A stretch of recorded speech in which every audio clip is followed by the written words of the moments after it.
حضرت جابر ابن عبداللہ رضی اللہ تعالیٰ عنہ فرماتے ہیں کہ ایک دفعہ ایک قبیلے کے لوگ آئے حضور کی بارگاہ میں، تو ان میں سے ایک شخص نے بڑی عجیب و غریب باتیں شروع کر دی۔ تو نبی پاک صلی اللہ تعالیٰ علیہ وسلم نے فرمایا کہ ابو بکر ذرا ان کو جواب تو دو۔ سیدنا صدیق اکبر رضی اللہ تعالیٰ عنہ نے ان کو جواب دیا، اور اب حضور نے کہا تھا تو ذرا تگڑا کر کے دیا۔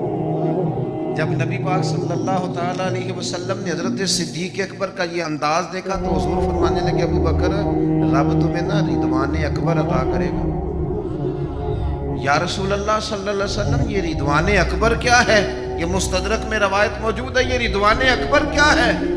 تو حضور فرمانے لگے باقی ساری مخلوق پر رب قیامت میں عام تجلی فرمائے گا، میرے ابو بکر پر خاص تجلی فرمائے گا۔ خاص تجلی، تیرا خاص مقام ہوگا، خاص مقام تیرا خاص مقام ہوگا، صبح قیامت دیکھنا انداز ہوگا۔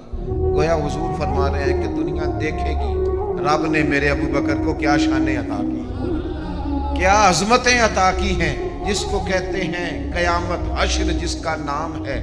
تیرے دیوانوں کے لیے وہ دن تو جشن عام ہے، وہ منظر دیکھنے کے قابل ہوگا۔ ابو بکر صدیق کو جب اللہ تعالیٰ انعامات سے مالا مال کرے گا۔